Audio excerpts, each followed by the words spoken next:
अक्षत दुनिया web TV में और मैं हूं आपके साथ शिप्रा। चलिए शुरुआत करते हैं बुलेटिन की। जिंदाबाद जिंदाबाद आगे बढ़ो। जिंदाबाद जिंदाबाद और मैं एनएफपी में भोपाल डिवीज़न में असिस्टेंट डिवीजनल सेक्रेटरी की पोस्ट पर हूँ।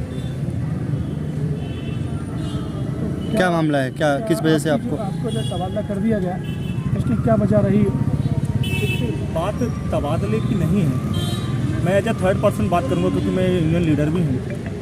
मनोज चौधरी को थर्ड पर्सन के रूप में मैं बात करना चाहूँगा कि मनोज चौधरी का जो पूरा प्रकरण है, एक्चुअली वो जिस समय उनको निलंबित किया गया वो अब्दुल्लागंज पोस्ट ऑफिस में पोस्टेड थे। वहाँ पे इतना वर्कलोड है कि वहाँ पर कम से कम 5 से 6 लोगों की जो कर्मचारियों की जगह बनती है। इस संबंध में हमने माननीय प्रवर अधीक्षक महोदय जी को पत्र भी लिखा हमारे ऑफिस हेड ने कि सर यहाँ पर वर्क का बहुत लोड है, इस वजह से हम ग्राहकों को सुविधाएं अच्छी नहीं दे पा रहे हैं। यहाँ रेवेन्यू की बहुत पॉसिबिलिटीज़ हैं, प्लीज़ आप यहाँ पे रिव्यू करके स्ट्रेंथ का यहाँ पे और लोगों को दीजिए ताकि यहाँ के लोग परेशान ना हो। यहाँ पर सर जो है नेटवर्क का इशू बहुत रहता है, सर्वर डाउन की समस्याएं तो आप आए दिन सुनते हैं कि पोस्ट ऑफिस में ये बड़ा दुर्भाग्य है हमारा, उसकी वजह से हमारी जनता भी बहुत परेशान हो रही है। तो चूंकि मैं एक ट्रेड यूनियन लीडर हूँ, उसकी गंभीरता को समझता हूँ, साथ साथ मैं एक बहुत ही संवेदनशील पद पर वहाँ कार्यरत हूँ, चूँकि सीधे जनता से मेरा संपर्क है। तो ये मेरी प्राइम ड्यूटी बनती है कि यदि मेरे डाकघर में कोई समस्याएं हो रही हैं जिसकी वजह से डिपार्टमेंट का भी लॉस हो रहा है, रेवेन्यू लॉस हो रहा है, सर्विस टाइम पे नहीं दे पा रहे हैं और साथ साथ जनता भी एक काम के लिए बार बार आ रही है, तो ये जो समस्या है, ये समस्या हम हमारे जो हायर अथॉरिटी हैं उनके सामने जाकर रखेंगे। उन्होंने 18 जनवरी को हमको डायरेक्ट फ़ोन पे कहा कि तुम लोग कोई काम नहीं कर रहे हो, मलाई खा रहे हो, मक्कारी कर रहे हो। तो हमने कहा कि सर ऐसा नहीं है। इससे पहले हमारे डाकपाल महोदय जी ने लगातार आपको पिछले 5 महीने में 15 लेटर लिखे हुए हैं, 10 से 15 लेटर लिखे हैं। सर आप इस समस्या को सॉल्व करवाइए। हम भी ये बार बार कह रहे हैं कि काम पेंडिंग हो रहा है, जनता सफ़र हो रही है, पब्लिक कंप्लेंट्स हो रही हैं, इसको आप प्लीज़ रिजॉल्व करवाइए ताकि यहाँ के लोगों को भी फायदा पहुँच सके। तो उन्होंने कहा नहीं, तुम बहुत जबान लड़ाते हो, तुम बहुत मुँह चलाते हो, तुम जानते नहीं हो मैं IPS ऑफिसर हूँ। उन्होंने अपनी आस्तीन चढ़ाई और बोले कि तू निकल मेरे चैम्बर से बाहर। इस तरीके से करके अगले दिन उन्होंने जो है मुझे सस्पेंड कर दिया और फिर उनका कहना यह था कि आके मुझसे माफ़ी मांगे।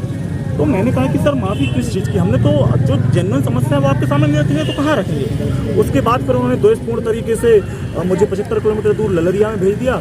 मेरी वाइफ SBI में है, जो DOPT की रूलिंग है, डिपार्टमेंट ऑफ पर्सनल ट्रेनिंग की, वो कहती हैं कि महिलाओं का सशक्तिकरण हो, वो जीवन के हर क्षेत्र में घर से लेकर आपका कार्यालय में अच्छे से अपना काम निभा सके, इसलिए उनका हस्बैंड का उनके साथ रहना जरूरी है।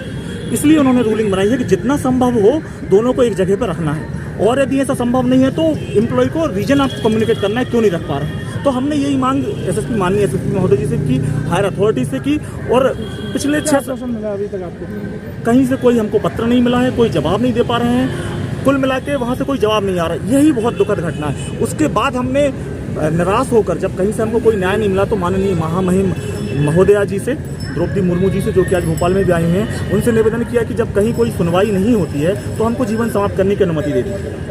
वहाँ से भी 4-5 महीने तक कोई जवाब नहीं आया। फिर अभी हमने 7 सितंबर को जो है फिर से लिखा कि भाई आप जवाब हमको अनुमति नहीं दे रहे हैं, तो हम 26 नवंबर संविधान दिवस से, क्योंकि संविधान की धज्जियाँ हो रही हैं यहाँ पे, तार हो रहा है संविधान।